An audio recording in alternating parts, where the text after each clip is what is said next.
तेजस है।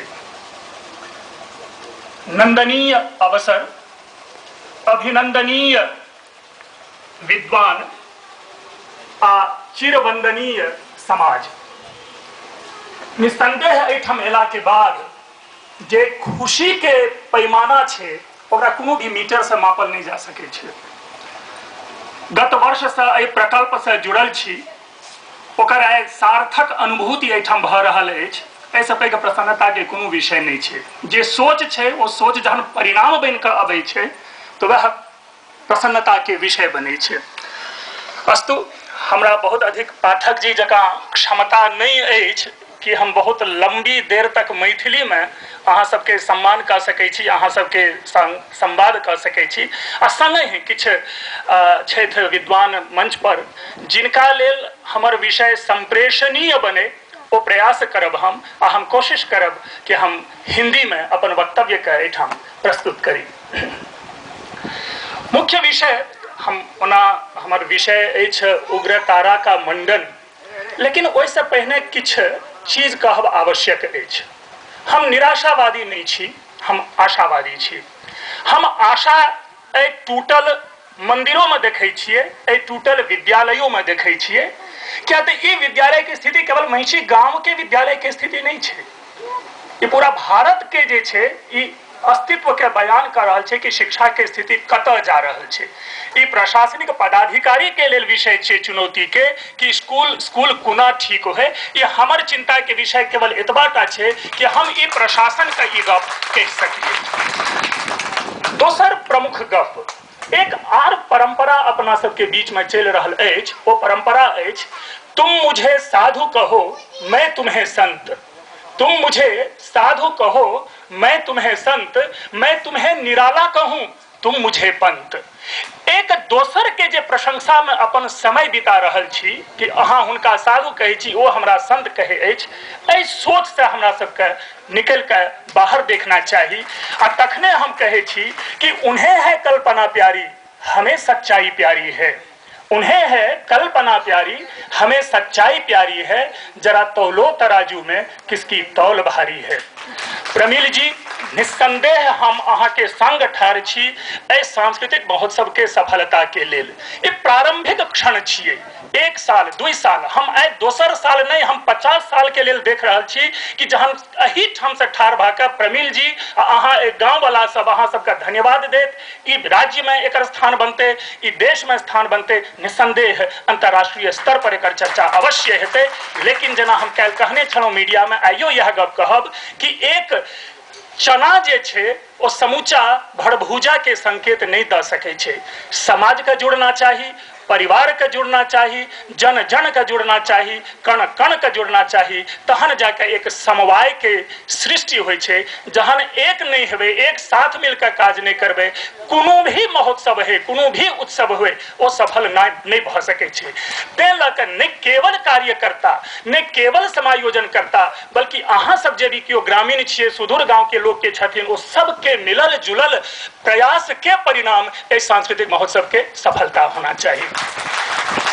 अब अबै छी मूल विषय जे हम उग्रतारा के मंडन के बारे में अपन किछ बनेने छी, हमर अपन चिंतन अछि। एहि संदर्भ में ई स्पष्ट हम कहब कि हमरा लेल कोनो भी सेकेंडरी सोर्स नहीं अछि। हम जे कहि रहल छी ई हमर अपन चिंतन अछि, हमर अपन स्वाध्याय के परिणाम अछि कि हम मंडन मिश्र जी के कोन रूप में देखै छियै, कोन रूप में देखऽ चाहै छियै, ओ हम अपन एहि विषय में हम उतारने छी।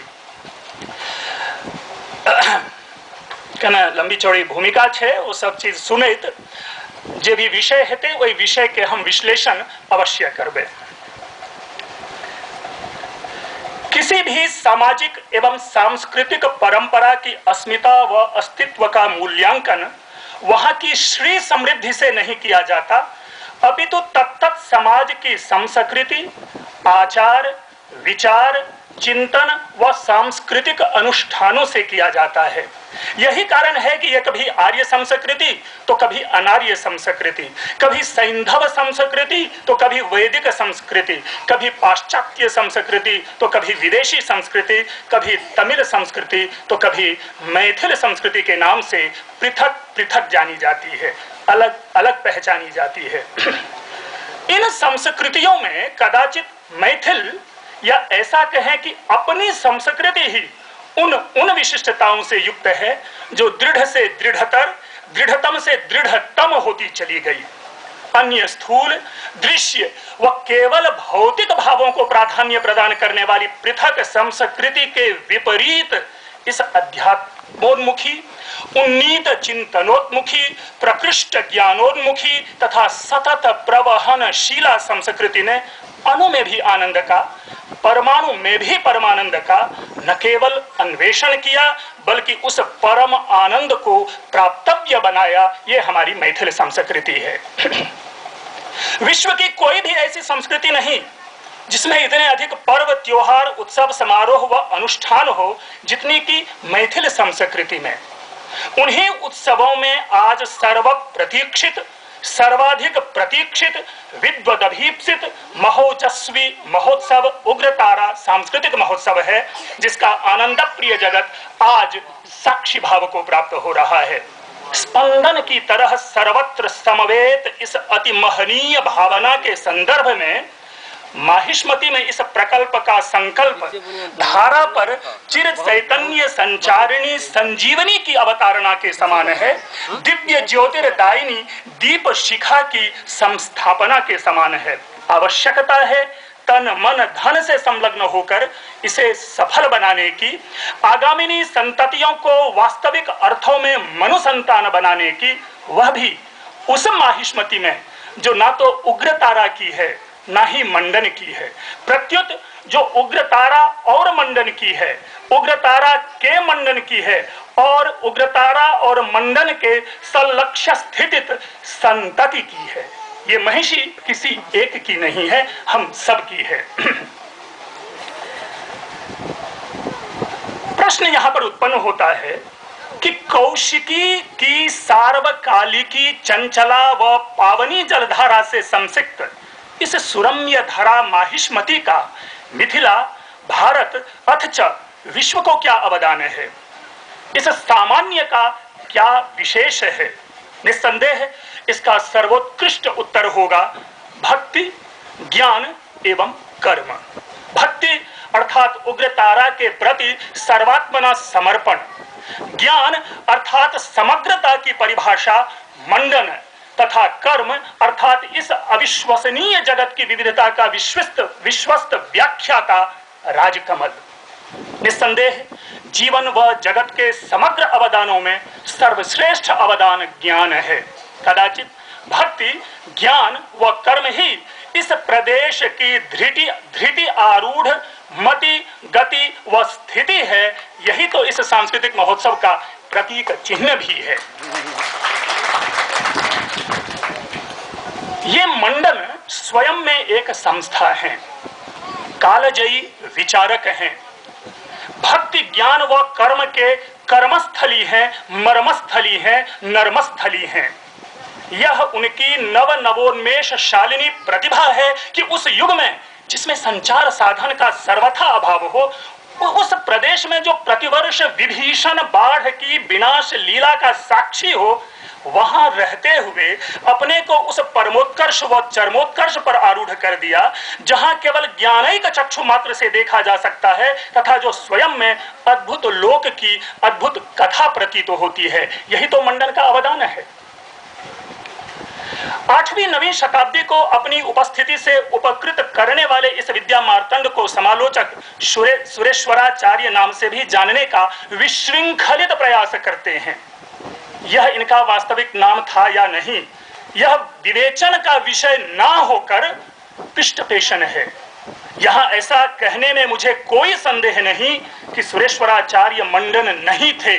मंडन के प्रबल विरोधी व मंडन विचार भिन्न एक समकालिक चिंतक थे, एक कंटेम्पररी स्कॉलर थे। ये सुरेश्वराचार्य और मंडन सर्वथा भिन्न है।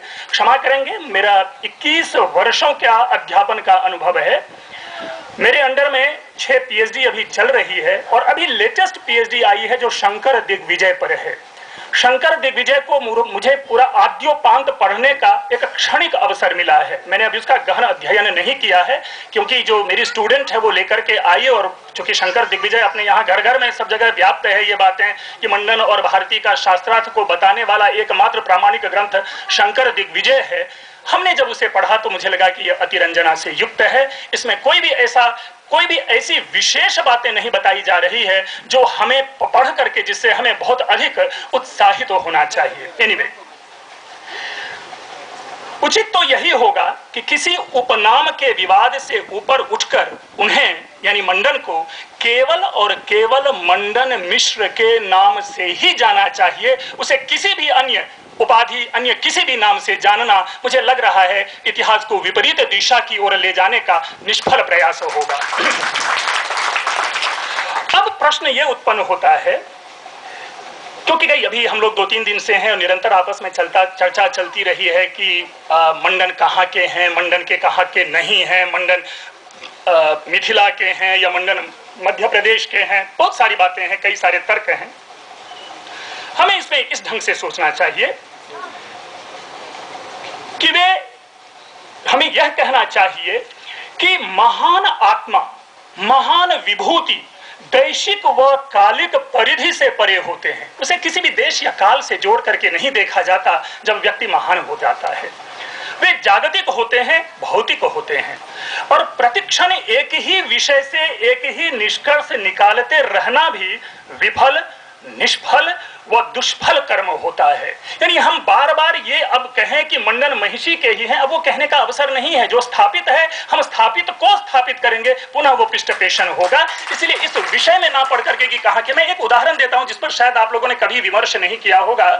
दंडी हैं, एक संस्कृत के अच्छे गद्यकार हैं, उन्होंने एक ग्रंथ की रचना की है दश कुमार चरितम। मैं प्रथम वर्ष में छात्र था सेंट स्टीफेंस कॉलेज में, और उसका प्रथम पैराग्राफ है जहां पर कि दंडी ये वर्णन कर रहा होता है कि माहिष्मति में लकुच वृक्ष के कुछ फल को खा करके एक युवक ने अपनी पिपासा शांत की। ध्यान रखेंगे, मूल दो मेरा शब्द है यहां पर, एक है माहिष्मति और दूसरा है लकुच वृक्ष। ठीक है, हम एक क्षण के लिए माहिष्मति को अलग कर दें, आप उस लकुच वृक्ष पर कंसंट्रेट कीजिए। जो लकुच वृक्ष किसको कहते हैं? बड़हर को, जो आजकल हम लोग बड़हर फल यहां कहते हैं। और मैंने बहुत अन्वेषण उसी समय किया जब मुझे मेरे शिक्षक ने बताया कि ये इस तरह का फल है, तो छूटते ही कहा कि सर ये तो हम लोग के गली कुछ सब जगह ये बड़हर का फल भरा होता है। और गर्मी की छुट्टी में मैं सविशेष आया था और एक थैली बड़हर का फल यानी लकुच वृक्ष का जो फल है यहां से ले जाकर के वहां हमने दिखाया था। अंत यह नहीं है, हमने यह भी जानने का प्रयास किया क्या महिषी जो तथा कथित मध्य प्रदेश में माहिष्मति की चर्चा होती है उस इलाके में कहीं बड़हर का वृक्ष होता है? नहीं होता है। तो हमने जब तक केवल हमारे पास शास्त्र प्रमाण नहीं होता, हमारे सामने देश काल समाज भूगोल सारे प्रमाण बनते हैं। क्या कारण है कि जिस माहिष्मति का वर्णन हो रहा है उस माहिष्मति में बड़हर के वृक्ष का वर्णन हो रहा है? अब उनसे रिलेट कीजिए। और वो बड़हर का वृक्ष मध्य प्रदेश में नहीं पाया जाता, उत्तर प्रदेश में नहीं पाया जाता, वो बड़हर का वृक्ष मिथिला प्रदेश में पाया जाता है, महिषी, चैनपुर, बनगांव, सहरसा में पाया जाता है। इसलिए वो माहिष्मति मध्य प्रदेश की माहिष्मति नहीं है, वह महिषी बिहार की माहिष्मति है, वह महिषी मिथिला की माहिष्मति है, और वो महिषी आधुनिक महिषी है जिसे प्राचीन में हम लोग माहिष्मति नाम से जानते रहे। एक चीज मैं और कहूंगा, बहुत लंबी चर्चा मेरी हुई है, मेरा ये प्रतिवेदन है, मैं अपने खास करके आप सारे लोगों से मैं कहूंगा कि यदि मंडन मिश्र की माहिष्मति के लिए हम युद्ध कर रहे हैं, ये मेरा एक अपना व्यक्तिगत है, हो सकता है आप लोगों को पसंद आए या ना पसंद आए, क्यों ना हम एक पुनः प्रयास करें इस महिषी का नाम फिर से माहिष्मति लिखने का। कदाचित हमारा अस्तित्व स्थापित होगा, हमारी अस्मिता फिर से वापस आएगी। क्यों ना हम महिषी का नाम माहिष्मति कर दें। यही नहीं, जब मद्रास को बदलकर चेन्नई किया जाता है, जब कलकत्ता को बदलकर कोलकाता किया जाता है, जब आपको अन्य बेंगलोर को बेंगलुरु किया जाता है, तो क्यों नहीं महिषी को फिर से हम माहिष्मति लेकर चलें। हो सकता है कि इस समान पीढ़ी को यह अटपटा लगे क्योंकि टंग पे है महिषी, लेकिन हमारे नेक्स्ट टू नेक्स्ट जेनरेशन को सोचिए। आज अभी 5वीं क्लास के बच्चे को आप मद्रास कहेंगे तो उन्हें अटपटा लगेगा, क्योंकि उनकी जिह्वा पर चेन्नई ही डांस कर रही है। ठीक उसी तरह आज से जो तीसरी पीढ़ी को आप देखिए, अगर वो अपने नाम के साथ माहिष्मती जोड़ करके चलेंगे तो आधे से अधिक समस्या हमारी सॉल्व हो जाती है। और मैं समझता हूं कि मुझे माहिष्मती का कहने पे ज्यादा गर्व होगा बस बजरते कि महिषी का कहें। Anyway, आगे चलें। एक प्रश्न यह और उत्पन्न होता है कि माहिष्मती और मंडन का क्या संबंध है। देखिए, मैं इस माहिष्मती को किस रूप में देखने की कोशिश में कर रहा हूं, जरा उनको सोचिएगा, भाषा पे ध्यान दें। मंडन और माहिष्मती के संबंध के ऊपर यह टिप्पणी अन्यथा होगी, हो सकती है कि जब बंधन और मोक्ष के मध्य संघर्ष उत्पन्न होता है तो मानसिक अशांति बढ़ती है। जब बंधन और मोक्ष के मध्य संघर्ष उत्पन्न होता है तो मानसिक अशांति बढ़ती है। ऐसे में सत्यान्वेषण दुर्लभ हो जाता है। सत्य तो यह है कि सत्य केवल मानसिक विश्रांति की परम अवस्था में ही प्राप्तव्य है, और यह मानसिक विश्रांति मंडन को जननी उग्रतारा व जन्मभूमि माहिष्मती के स्नेहमयी आंचल के अतिरिक्त अन्यत्र सुदुर्लभ था। यही मैं समझता हूं महिषी और मंडन का ये संबंध है। निस्संदेह यह एक नीरव शांत प्रदेश होगा जहां पर कि उन्होंने दर्शन की इतनी विस्तृत या सुंदरतम व्याख्या हमारे समक्ष प्रस्तुत की, और ये यही कारण है कि वो शंकराचार्य के बढ़ते हुए कदम को रोक पाए। कदाचित एक शांति स्थल में ही, एक तपोस्थल में ही, एक ज्ञान स्थल में ही प्राप्त हो सकता है, और ये महिषी है, इसी जगह पे उनको ये मिला। आज इसके पुनर्जागरण की आवश्यकता है। इस ज्ञानी नाम अग्रगण्य के अगाध पांडित्य के समक्ष शंकराचार्य भी विनतावनत थे। शंकराचार्य भी विनतावनत थे। भारती और मंडन के शास्त्रार्थ की गाथा बाल, वृद्ध, नर व नारी सब में प्रसिद्ध है। यद्यपि शास्त्रार्थ की वाचिक व मौखिक परंपरा में मंडन को शंकर से पराजित माना जाता है, किंतु लेखन, विवेचन, खंडन व मंडन परंपरा में मंडन किसी से पीछे नहीं था। और तो और यह ना तो अन्यथा ख्याति थी, न विपरीत ख्याति थी, न सत ख्याति थी, न सदसत ख्याति थी, न आत्म ख्याति थी, न विवेक ख्याति थी। प्रत्युत मंडन की ज्ञान ख्याति थी, जिससे अभिभूत होकर पथिक शंकर के अनिरुद्ध पग यहाँ की पग डंडियों पर मंडन के ज्ञान को माप रहे थे। शंकराचार्य मंडन के ज्ञान को माप रहे थे, ना कि शंकराचार्य मंडन को पराजित करने के लिए आए थे। मंडन ने भले ही किसी विशिष्ट क्रांतिकारी विचारों का प्रवर्तन न किया हो, किंतु तत्कालीन परिप्रेक्ष्य में वैचारिक क्रांति का प्रवर्तन अवश्य ही था। वे उस औपनिषदिक समन्वयवाद के अनुयायी थे जो जंगम जगत की अवधारणा प्रस्तुत करते हुए सच्चिदानंद की मार्ग प्रशस्त करता है, और इसी समन्वयवाद की आज महती आवश्यकता है। वैचारिक क्रांति के उस युग में एक और संन्यस्त शंकर घर घर जाकर के ब्रह्म, जीव, जगत, ईश्वर, अज्ञान आदि का ज्ञान देकर भारतीयों के लिए अध्यात्म का मार्ग प्रशस्त कर रहे थे, और सबल व सतर्क प्रचार कर रहे थे कि गृहस्थों को मोक्ष व ब्रह्म ज्ञान की प्राप्ति नहीं हो सकती। ध्यान रखेंगे, शंकर का यह मानना था कि गृहस्थों को मोक्ष की प्राप्ति नहीं हो सकती। मेरी इस पे टिप्पणी है कि ईशावास्योपनिषद पर भाष्य करने वाले शंकर स्वयं का शंग कर नहीं पाए। अज्ञान व ज्ञान का डिंडिम घोष करने वाले शंकर स्वयं को ईश के अज्ञान से नहीं बचा पाए, और ईशावास्योपनिषद की विश्लिष्ट व्याख्या करने वाले शंकर उस रहस्य को नहीं समझ पाए कि सांसारिक कर्म करते हुए ही परमार्थिक आनंद प्राप्त किया जा सकता है, और बिना समझे ही कह गए कि गृहस्थों को मोक्ष व ब्रह्म ज्ञान की प्राप्ति नहीं हो सकती। इसके लिए आप लोग ईशावास्योपनिषद का 2 मंत्र है, जिस मंत्र में स्पष्ट कहा गया है, मंत्र में नहीं, छोटी सी पंक्ति पढ़ूंगा कि अविद्यया मृत्युम तीर्त्वा विद्ययामृतमश्नुते, कि जो सांसारिक कर्म करते हुए हम उस पारमार्थिक लोक को प्राप्त कर सकते हैं। ये ईशावास्योपनिषद का उद्घोष है। और सांसारिक कर्म क्या है? गृहस्थ कर्म करते हुए। और मैंने इस पे और अधिक एक टिप्पणी करने की कोशिश की है। थोड़ा सा ये देख लें कि शंकर से और अपेक्षा हो भी क्या सकती है। कहा भी जाता है जो जिसका खाता है उसी का गुणगान करता है। कहा भी जाता है जो जहां का होता है, जो होता है, जो जिसका होता है और जो जिससे होता है वह केवल उसी की प्रशंसा करता है। शंकर भी तो सन्यासी ही थे, वे गृहस्थ का उपदेश क्यों देते? क्या चित्रलेखा के लिए लिखी गई साहिर की यह पंक्ति मंडन के विचारों का ही अनुवाद नहीं कि संसार से भागे फिरते हो, भगवान को तुम क्या पाओगे, इस लोक को भी अपना न सके उस लोक में भी पछताओगे। मंडन के व्यक्तित्व का मूल्यांकन कभी भी शंकर के साथ तुलना कर नहीं किया जाना चाहिए। यह प्रसंग मात्र के लिए शोभादायक होता है। मूल्यांकन सदैव सापेक्ष होता है, निरपेक्ष नहीं। किसी की अपेक्षा कोई बड़ा या छोटा होता है, किसी की अपेक्षा कोई श्रेष्ठ व निकृष्ट होता है, और ना तो श्रेष्ठ पूर्ण होता है और ना ही निकृष्ट सर्वथा अपूर्ण। और तभी भर्तृहरि कहते हैं कि यदा किंचित ज्ञोहम द्विप इव मदान्धः समभवम्। मैं छोड़ रहा हूं, इसको स्किप कर रहा हूं।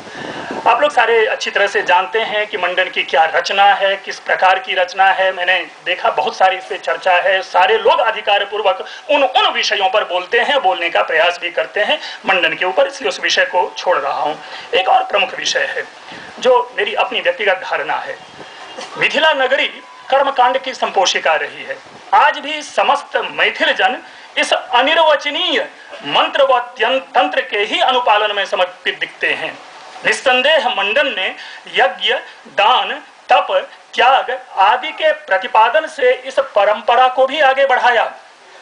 मेरा इस स्थल पर मंडन से विरोध स्वाभाविक है और होना भी चाहिए, क्योंकि मैं व्यक्तिगत आज तक कर्मकांड के रहस्य को समझ नहीं पाया कि क्या अदृष्ट के प्रति अनिर्दिष्ट संप्रेषण से अदृष्ट संतोष संपृक्त हो सकता है।